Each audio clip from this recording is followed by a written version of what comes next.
one of the verses just hit me and really convicted me. And it's one of the verses says, she does him good and not harm all the days of her life. And I just realized that my attitude towards his time management, and sometimes even the church, was doing him harm. That was a turning point for me. And it also helped me let go of some resentment that I had.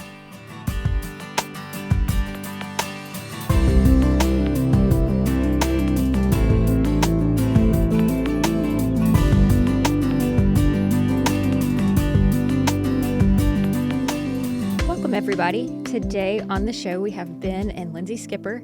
He is the senior pastor at Carterville Baptist Church in Petal, Mississippi. And I actually met Ben through my work at Visioneering and thought they would be an interesting interview. He has a ton of energy. He has a lot of spunk. I mean, it was a fun interview. And we got to meet Lindsay through this process, and she was his match. And absolutely. What I love about this interview is I love how humble he is about time management. Like sometimes you meet people and they're like, this is the way you got to do it. Mm-hmm. And as a pastor, flexibility is the key. Mm-hmm. And I think he came across as someone who really wants to manage his time well, but it's a struggle. Yeah.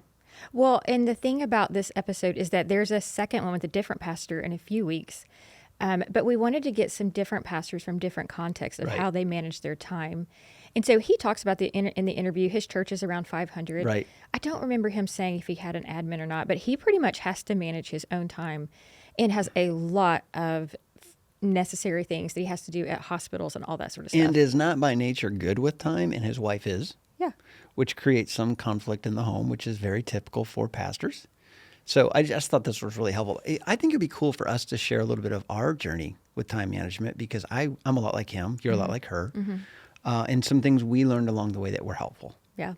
So, for example, one of the things was when I was a pastor, every Saturday morning, almost without exception, we would get up and we would do the calendar game. Well, but hang on. That was when you were a pastor at Storyline. Okay. And you didn't have the second church. You didn't have an admin or any sort of assistance, and so I kind of served in that role for you. You had a great one at Inglewood, and that's when our kids were really little, and so she was a super helpful to us in that season. And that's one of the things I was going to say is that I think the thing that we have done really well over all the years, even though I'm super structured and like my time managed well, we've been really flexible, because different seasons call for different needs. And I mean, even different seasons within a year. I mean, you have different sports seasons that's going to be different on your schedule than, off seasons. And so, but yes, when you were at Storyline, we woke up every Saturday morning and really worked through, like, here's what you have to get done, put the big rocks on the calendar, and then filled it in with other stuff. This was all based on marriage advice we heard about 3 forms of communication in marriage. Proactive communication is the best form, where you're talking about something before it happens. Reactive is not great because something's already happened and you're responding. And then there's radioactive, which is certain topics that as soon as they come up, they almost always end up in pretty sharp conflict. We found that the more proactive we could be about calendaring, the less conflict we had. Well, in both of the couples we interviewed, they talked about this, because if pastors don't get the sermons done, which is a big rock, then the weekend is they're distracted over the weekend, and then the family pays a price for it. Yeah. So that was the thing, and we realized that early on, because you were a pastor when our kids were babies, and we had to figure this out. And so we, talk about that. Your structure was so different than both of the pastors we interviewed, because your creativity comes in the morning. And so we blocked out every morning for you until lunchtime. And then you met with people every afternoon, except, of course, like when you had a staff meeting on Wednesday mornings, that thing. But you talked about that one time, like you had to say a statement for it. W.A. Criswell always just said, I give my mornings to God, my afternoons to people. That was the way he broke up his time. That's really hard to do. Like when we were in our church planting mode, if somebody wanted to see me, who was a key leader of the church at that season, I would interrupt that time, of course, because I had to prioritize and do triage. But for the most part, my greatest mistake in planning my time was I almost always thought that someone who needed to see me as soon as possible. Yeah. Steve Cuss talks about this. Oh, I said that funny. It's really true. Steve Cuss, because he talked about how people will call you and say, we have got to meet with you today. Our marriage is in an emergency situation. Right. And he says to them, it didn't get there overnight. So you're gonna have to wait a couple of days till I can Right. fit it in my schedule. He doesn't say it rudely like that, but as a pastor, it feels selfish to say, no, I need to put extra polish on the sermon when someone's marriage is crumbling. But in almost no instances, in fact, none that I can think of, was the meeting with me the thing that changed the deal. It was all going south till they met with me. yeah. So I would encourage pastors to be a little more guarded about their priority of preaching and preparing. I would say too, when in talking about flexibility, the thing is too, when you were at Inglewood and a younger preacher, it took you, almost 15-ish hours a week to do your sermon the way you wanted to prepare it. And then when you got to Storyline, you realized that you didn't need that many hours. You needed 8 to 10, which was easier than you had more time. So, I do think as people grow and mature and understand their rhythm of preaching, you can do it faster. Well, and some of that was the advancements of technology. When Logos Bible software came along and I could have all my commentaries on my computer, that saved me trips to the library. It saved me shopping for books. I just got faster at it. Just like somebody who, writes songs. The longer they write songs, they write them faster. And I think it's good as you get older to not have to devote as much time to sermon prep. I talked to Steve Gaines about this not long ago, and he said he used to spend an enormous amount of time preparing his sermon, and now he spends more time preparing his heart, which I thought was an interesting way to think about it. Do you have any facts to back up that a songwriter is faster the older they get? No, I just said that because it sounded true. I'm like, well, I got stuck on that. Yeah. I'm sure that quote from Steve was good, Well, but I'm like, that's not true. I've written a few good songs, Lindley. You wrote me one Yeah. to propose to me. I did write you a song. Yep. Took me a long time. All right. The last thing I would say about time management is lots of people like to give pastors advice about how to use their time, and they're normally people who have never been pastors. So until you've been in the seat and you know the pressure of shepherding people, I always try to be a little bit careful to not compare my life to someone who is in an executive world. Like my world at Lifeway is a lot more scheduled, easy to schedule than when I was a pastor. So I think a lot of it, pastors just need to give yourselves grace. Life is made up of interruptions, and there is very few weeks that go the way we plan.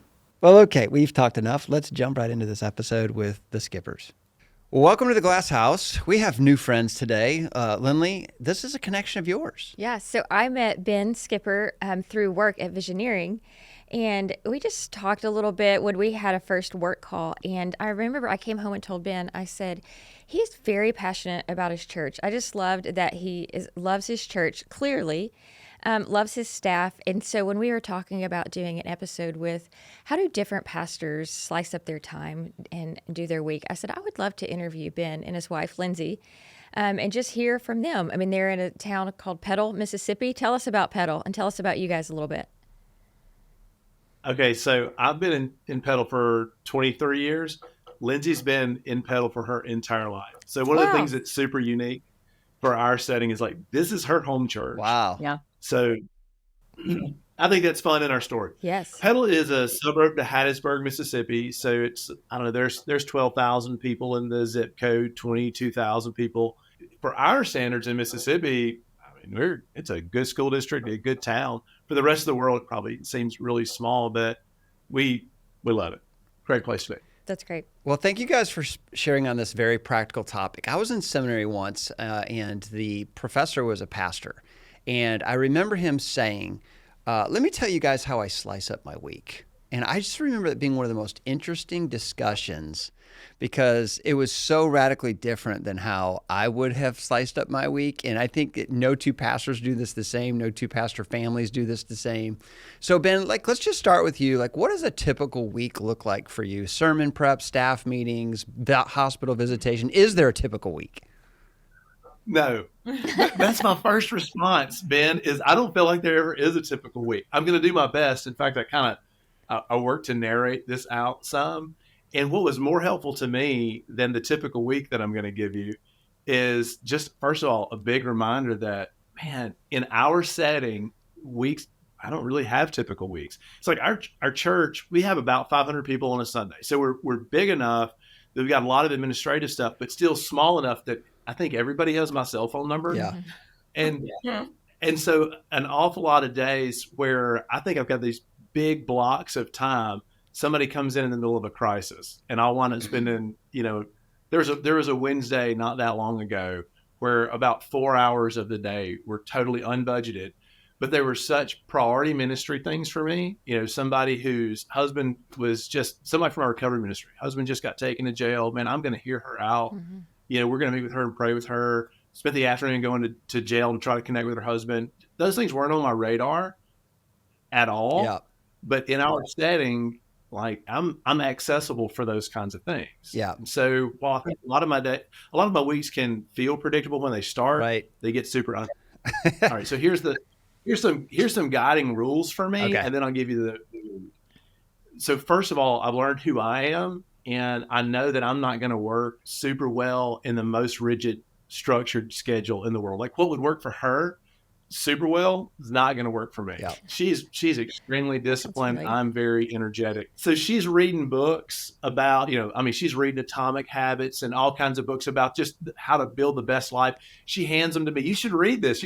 She's saying, you're messed up. Read this book. Yeah. I'll read the book and I'll smile. I'm like, Linz, this won't work for me. Like we are just so different. Right. So I've learned who I am and how to manage me as an energetic but ADHD guy. Welcoming people and building people into the week, being able to sort of ride the wave towards productivity, I hope sometimes. So a couple of things that I guess are more guiding lights for me than a typical week is I want my ministry to have some semblance of what Jesus did. And I'm sure that Jesus had a plan when he went into villages. And I realize that as omniscient, like he knows what's going to happen. But for Jesus, like he was interrupted by people. And I don't want people to be an interruption to me, right? He was always welcome that. He saw people, touched people. And there are moments where I feel overwhelmed by administrative load or, hey, I've got to finish policy and procedure manual things, or I've got to send some emails or get some committees ready, or I've got to work on the next teaching prep. And somebody comes in, maybe a staff member, maybe a deacon, maybe somebody who's grieving. And I never want that to feel like they interrupted my day. All right, let me stop you right there. So Yes. I'm you, and Lindsay and Lynley are the same. So the only challenge with this is it's Thursday, Friday. I still don't have my sermon done. And Lynley's looking at me like, we have plans this weekend, Ben. Like, when are you going to get the sermon done? Like, is that Lindsay? Lindsay, talk to us. That never happens at our house. How do you manage Ben's scatterbrained ways, but it works for him? I think as he's gotten older, he's done a better job. Fridays, normally he has off. Now, a lot of times that Friday might be, we had a funeral today, or, he had to run into the hospital to see somebody because of an emergency or whatever. But a lot of times he can use Friday as kind of like a catch-up day for sermon prep. But there are some times on Saturday late-ish that I look up and he's studying. And our kids are old enough now that, we can kind of make a quiet time for Dad for that to happen. But that definitely was harder when our kids were younger, when the kids are running around and it's kind of crazy. And sometimes he would just come back up to the church to get some quiet time and do some sermon prep. Yeah. But I feel like as he's gotten older and more focused, he is doing better at that. That's good. So. I think we've also sort of learned our family rhythms. Like I feel like I know how to look at our family rhythm and say, hey, this is sacred. Don't mess with this. Like there's something going on in our family that I feel like, hey, this is connective. It's high priority. And I kind of know when those things are. And I also know when, hey, the boys want some time alone or they're doing schoolwork. I've sort of learned to recognize in our family rhythms when I have permission to step back and engage something for church, and when I don't need to, when I need to prioritize family, kids. I think that's become more obvious to me. It's good. How old are your kids now? We have 3 boys, and they are 13, 15, and 17. Okay. They're all in the youth group. It's a hoot. Yeah. I bet that's really fun. We left church or pastoral ministry when our boys were in middle school, so they're not in the high school youth That's group right. under Dad's leadership. Well, getting back to the time thing, Ben, say a little bit more about what day is your staff meeting and how much time do you spend one-on-one with staff and all that? So I sketched out a week for you because you Okay. asked, and I thought, all right, what would that look like? So I said Monday is mostly like reflection and connection. It's coming out of a Sunday with the overflow in your brain, right? Who was a guest yesterday? Who was struggling yesterday when I saw them? I need to check on some people. What staff members do I need to go and sit down with today to say, hey man, I heard what you said. How can I help you with that? How are you? So Monday I come in, and sometimes I'm reflecting on the sermon. Hey, I like what I taught, but if I ever teach that again, I'm going to teach it differently. Right. Or I've never considered this. And so Monday, I'm sort of unpacking spiritually and in biblical content, unpacking my brain, and I'm connecting with our staff, our church people, following up with guests. We're doing whatever we need to do there. Tuesday, that's mostly administrative. That's staff meeting in the morning. We have so I kind of just block Tuesday out for staff, and then if somebody wants to go grab lunch out of the staff, that's always a good option. Tuesday afternoons are hospital visits for me, and then all the margins, or if the hospitals are empty or we don't have a lot of folks that need my attention, that gives me extra time to build in administrative work for anything, whatever projects we're working on. And right now there seems like there's a ton of those. There's always plenty of that stuff to plug in. You just open your journal and see what's next on the list and stick it in those spots. And those to me get the open windows typically for me. People and biblical content get the priority windows, and those get the windows that become open during the week. Okay. So then Wednesdays are mostly like prep for me, and we have Wednesday night church together. So Wednesday night's a good flex day that I can do a lot of those kinds of things or teach for the preps that are coming up.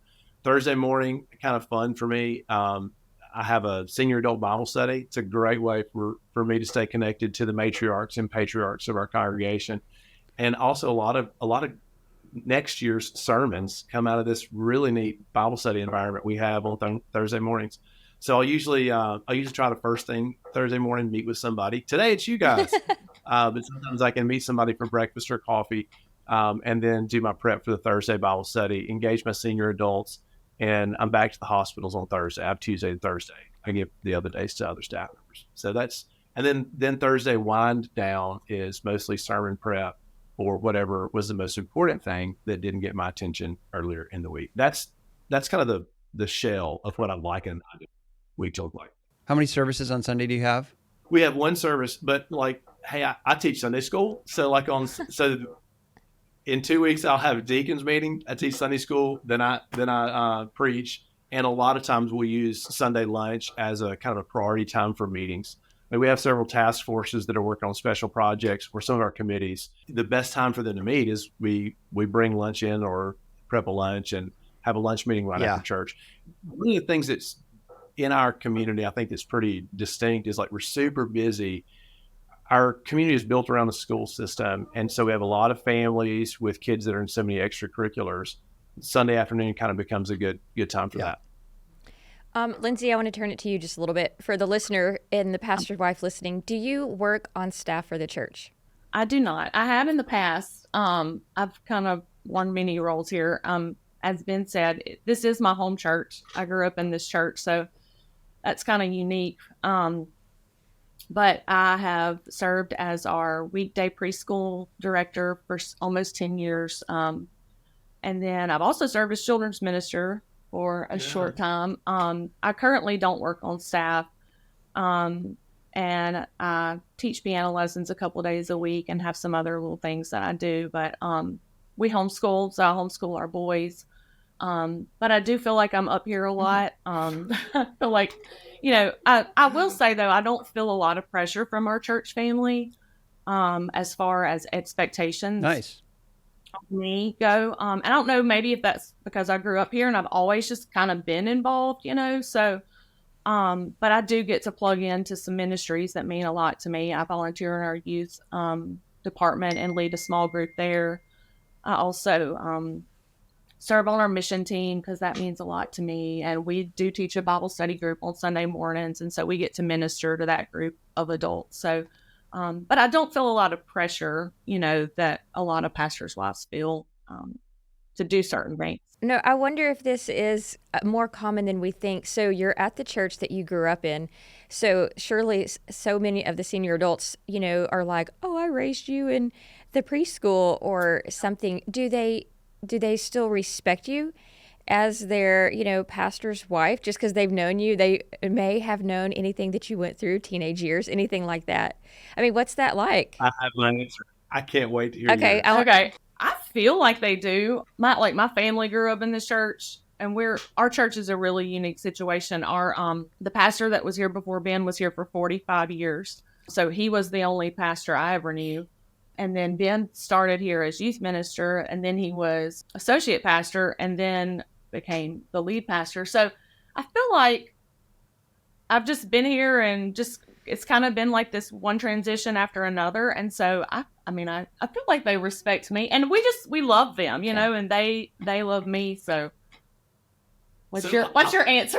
First of all, I think your role, like as pastor's wife in the church you grew up in, is probably more interesting than how I manage a week. But that's another podcast for another day. I think the church really does like less. I see less like pressure and expectation. I mean, we still live in the fishbowl that everybody else does, but really, I don't think that our church folks are putting a lot of extra pressure on Lindsay or have a lot of expectations. Now, some of that's because she's fantastic and she probably exceeds expectations automatically. Like Lynley, that Facebook post yesterday for her birthday, tons of those comments were from church members who think the world. That's sweet. And so I think that our church values your voice. Like I think in the years that they've had to watch you, like they've seen your authenticity and they know that you love Jesus. They're super proud of you. And I think like when Lindsay speaks, people at church, like a funny story for us, like our pastoral transition was really unique, very unique. Another story for another day. But when it was really wrapping up, the committee interviewed me one night and I had my interview, and man, I was emotionally thin. I was worn out and tired. It was a good interview. It was fine, but I didn't have a lot left. The next night they interviewed Lindsay. I don't know if that's common or not, but it was our story. They interviewed Lindsay. Lindsay's interview was 1,000 times better than course. Mine. And I think it's a good reflection of who she is and who she is to this church. That's great. Like I love this church, and I think they love me, but I tell you, they really love Lindsay, and for good reason. In one of our earliest episodes, Paul Tripp said something that's really stuck with me. He said that fruitfulness is the result of longevity.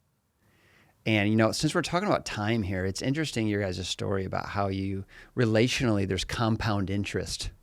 The longer you stay at a place, the more time people get to know you, the more trust is established. Like that's really an interesting dynamic you guys have in terms of the length of time you've known these people, which is really a blessing. Well, going to the time thing, what's the hardest thing for you, Ben? It sounds like you're very relational. You're very hands-on. You're very responsive. My guess would be like getting focus time. Like what is that? What's the hardest thing for you? Yes, I constantly feel like I'm not as efficient as I'd like to be. In fact, for our staff meeting for the last 2 years and in a group of guys that I pray with on Mondays, sort of my consistent prayer request is I'm just on the downhill side of midlife right now. I've got half of my life left to use. I want to be good at what I'm good at, but I want to get better at what I'm not great at. And I've been praying for administrative long-term focus and follow through that even through the gifting of the Spirit, as well as through discipline, that God would allow me to serve better in some of the things I'm weak in. And that's it. I constantly feel like, hey, did I manage this week well? Did I let distractions that weren't necessary? And I don't mean people, because I've already told you those aren't interruptions to me. But did I let rabbit trails and personal distractions take from my pastoral ministry today? Like one of the cues you guys sent us for prep was, what would you tell a seminary student if they were just hitting the church field? When I reflected on that, one of the things that I would tell them is that they've got to take it seriously, because nobody tells you how important managing your time is going to be, but you're going to have to do it, and you're going to have to do it for yourself. Like in ministry, in most people's setting, there's not somebody else coming in to tell them how to manage their day. They're going to have to choose that for themselves. And if you struggle a little bit, in that area, and I think I certainly do. You're going to have this like kind of slow drip in the back of your mind of, did I get enough done? Did I do enough? Man, I can't tell you how many days I've gone home and felt just frustrated at myself because I know that I missed some opportunities to wrap up projects that I needed to wrap up, and then evaluating, okay, did I make the right choices? Did I not?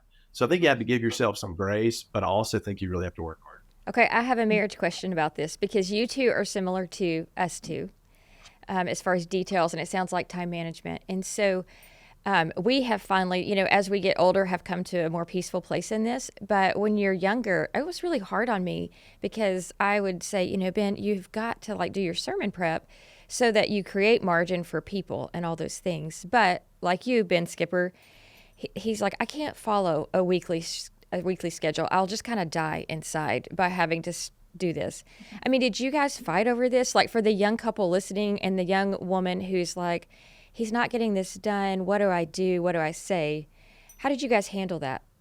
So I think probably a turning point for me in this struggle, and for me, it wasn't so much because I think at this time you weren't actually the pastor, but he was the associate pastor. But there were just a lot of little things that kept pulling him away from home, sometimes late at night or whatever. I was studying Proverbs 31 with a group of ladies, and one of the verses just hit me and really convicted me. And it's one of the verses says, she does him good and not harm all the days of her life. And I just realized that my attitude towards his time management and sometimes even the church was doing him harm.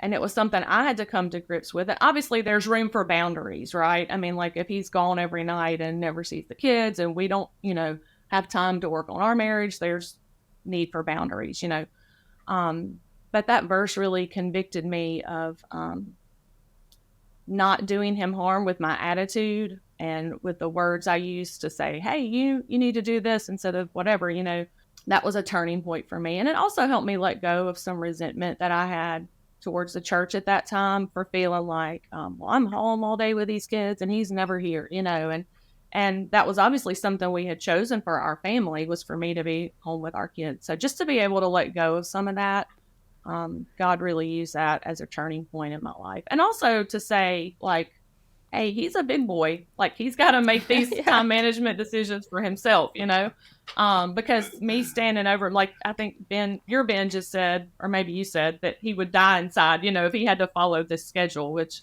to me, a schedule is yes, let's go, So just stepping back and saying, okay, well, you've got to make this decision for yourself too. So yeah, that's good. And on the other side of that, to not abuse that. I that was the best week of my life when I physically felt she's going to do me good, not harm me every day of my life. I said, hey, what's going on? And she told me, because it was great. Great. Well, I intentionally don't abuse that either. Mm-hmm. I try to be very engaged at home. And I don't think there's any room for somebody to use your calling to ministry as a cover for your workaholism. On the one hand, this is a calling. It's not a 40-hour-a-week job. And I would tell every seminary student going into ministry to remember that. Embrace it, enjoy it, love that it's a calling, hold it sacred. And it's going to take more than 40 hours a week, most every week. But don't use it as a cheap cover for workaholism or for a broken self-identity that's trying to find meaning in work and authority. So I think on the backside of God dealing with Lindsay and kind of showing her that's what he's showing me too, is that I want to be super committed to this church and I love this church, but I want to be serving Jesus and not serving me. And some of my decisions for where I put my time or how I invested my pastoral calendar were probably really just me being a workaholic so that I'd feel better about myself. I so resonate with you guys' story. We've worked through this. I mean, on my fleshy days, I would say things like, I'm a grown man. I can figure this out. I would be tense with you and say hey, let me do this the way I want to do it. On my spirit-filled days, I would say, hey, let me know what what's causing you anxiety? Because a lot of times there was like a legit thing that Lynley was concerned about. Like, look, we've got this big event this weekend with our family, and I just don't want you to be emotionally vacant because you didn't get the sermon done because you said yes to 3 people who wanted to walk into your office. Mm-hmm. So you're right. I think it's a constant discussion back and forth that requires lots of good communication. For sure. So if you guys were listening to, if some young people out there were listening, just getting started in ministry, pastor's wife, pastor, it's their first church. It's a smaller church, so same kind of expectations in terms of everybody wants pastor's cell phone.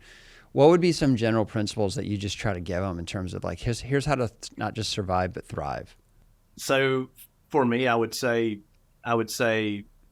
find a mentor, a wise pastor that you trust, who gets you, who cares about you, and check in regularly, especially around your emotional maturity, your self-identity and self-esteem.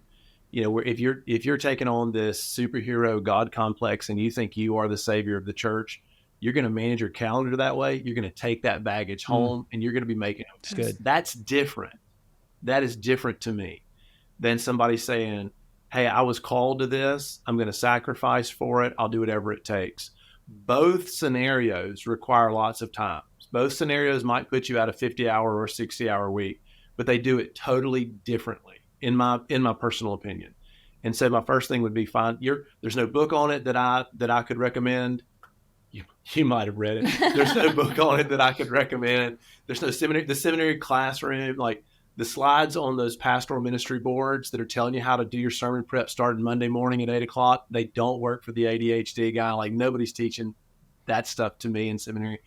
Had some great professors. I don't mean that as slight to my seminary. I loved it. But I would say find somebody, a person, a mentor who can walk with you through this, and especially with a keen eye towards your commitment in light of your self-identity and your emotional maturity. Make sure you're not just using this as a smokescreen. You do need a high commitment. It is a calling, but don't let that be an excuse for bad behavior, bad thinking, or for a guy not believing the gospel and leading into it, trying to create a self-righteousness, a works-based proving of your faith.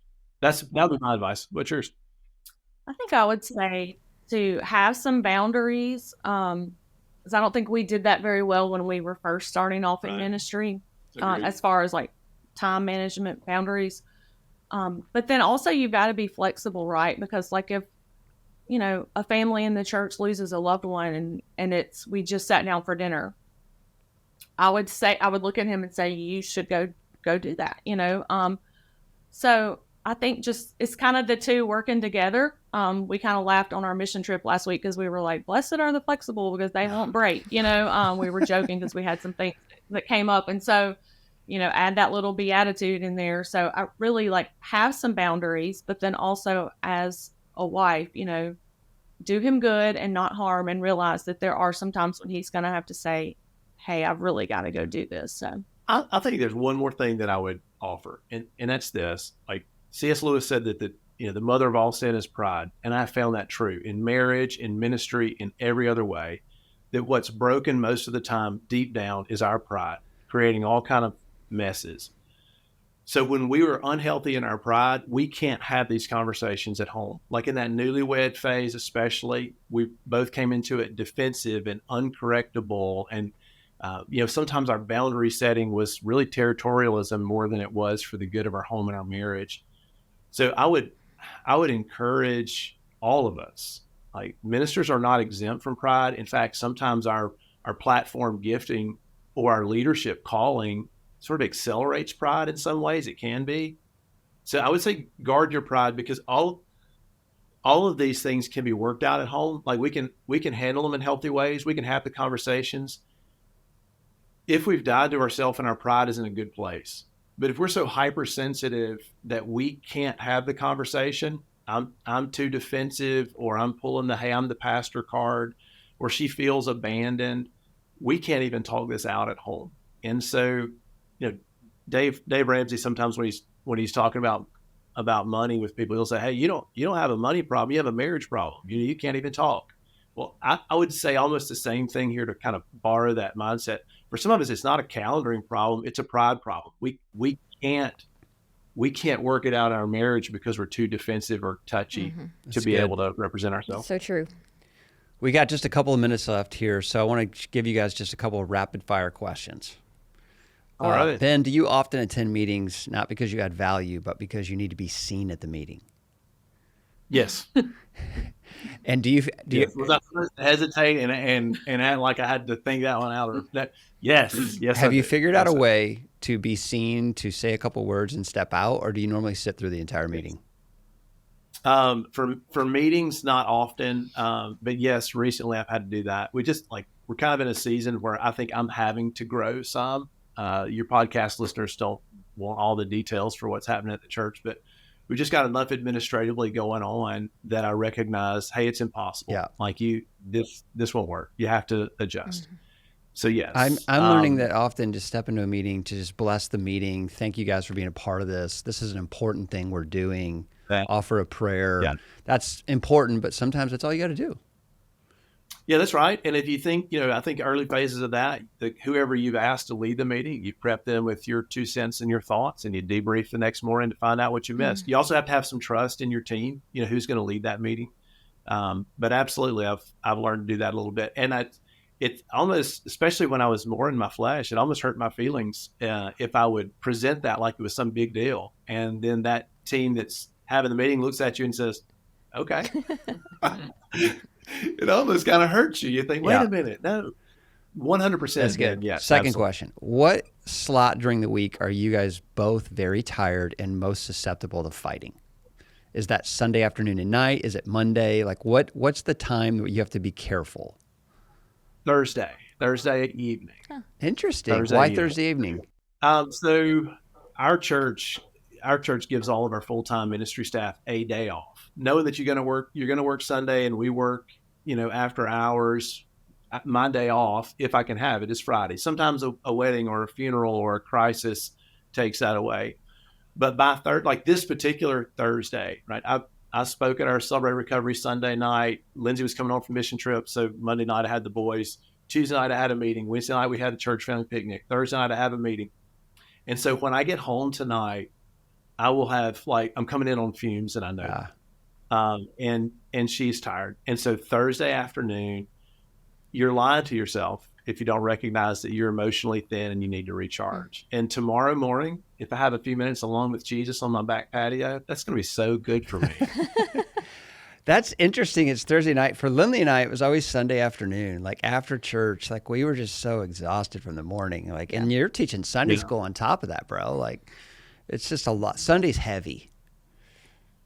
Yeah, but it's also I also feel like I'm directly wired into my gifts on Sunday, like the teaching and the preaching and the people. Yeah. And so a lot of the administration and work and administrative work during the week, I think I'm having to work harder in some ways than Sunday. Sunday is emotionally draining, but it just kind of comes naturally in some ways to me. Lindsay, you have any comment on that? I agree with him on that. Yeah, I think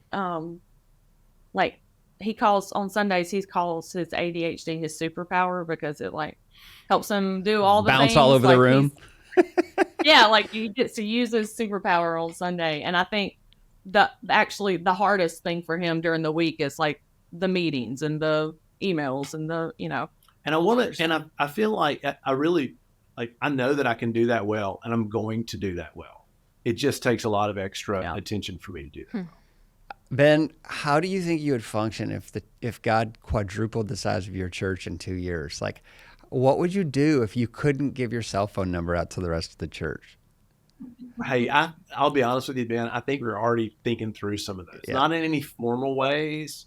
God has been super kind to us. He's led us through a lot of things here that we had no vision or foresight on. And I think he's already doing that now. I think the church growth we're experiencing, but also the projects that are important to us right now, we're already outgrowing me in some ways. And so I'm already learning, I guess, to respect our team and kind of grieve. I know this sounds really weird, but to grieve that I'm not going to know everybody in the church very soon. I understand. We're already there. Yep. And so you're kind of prepping a question that's like, hey, Ben, do you know you're going to have to change? Yes, absolutely, I do. And 2 years from now, I'll tell you what those changes looked like. But I already sense kind of the beginning of, hey, I don't know that person, or they're going to call this staff member instead of me, most likely, if they need something. And I love it. That's great. It's terrific. That's good. We're already having meetings where I'm not leading them. I'm already giving some of our administrative committees to other staff members to be the direct leader for those groups. And that's not so much great planning on my part as it is, we're just in a season where I knew it wouldn't work any other way. But I think it's going to be great preparation for the future for us. All right, this is the last question. It's an easy one. Are you good at managing the time that you preach? Yes, I say that I am. What would you say? I think he is. There are some Sundays when I'm like, well, you talked for 5 minutes before you got to the passage or whatever. And a friend of ours, so just for all you pastors out there, a friend of ours told us this advice several years ago. Shout out to Anthony McCullum. Yeah, so he says, preach strong, not long. So it's for all you pastors out It's there. so Preach true. strong. Amen to that. It's so true. Lifeway Research just did a research project and surveyed pastors on how long they think they preach, and then surveyed the congregation on how long the pastor preaches, and they were not the same estimations. Oh, definitely. It's 35 minutes. Very good. And that's when I say yes, I'm aware. It's because I'm not telling myself I preach 27 minutes or 26 minutes. Like it's 35 minutes. There's a clock on the back of the wall, and I am keenly aware of it. It sits on me like a 100-pound weight. That's good though. Guys, this was such a great interview. Thanks for giving us a little of your time this morning, and I hope it doesn't exhaust you in your Thursday night exhaustion. No way, we're good. All right. Well, great to meet you guys. Thanks for having us. You guys are a breath of fresh air. I'm super proud of your leadership. Both of you, you're doing great things. It means the world that you let us join you for a little while.